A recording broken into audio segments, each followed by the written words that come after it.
उम्र का चौथा पड़ाव आ गया, लेकिन बुद्धि को दुर्गंध लगा हुआ है। माननीय सुरेंद्र यादव जी लोकसभा के सांसद हैं, दे छनौटा की ले छनौटा का भी सामना करना पड़ा है। वोट का छनौटा भी लगातार 35 साल का किला ढह गया बेलागंज में।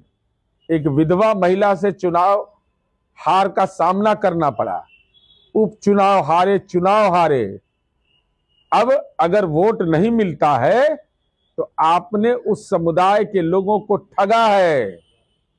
वो आपके नेतृत्व पर भरोसा नहीं करते हैं, वो परिवारवाद का दंश झेलने वाले नहीं हैं। इसलिए राष्ट्रीय जनता दल इसकी निंदा करेगा, उनको बयान से परहेज करने की सलाह देगा। ये मेरी समझ से किसी के औकात में नहीं है।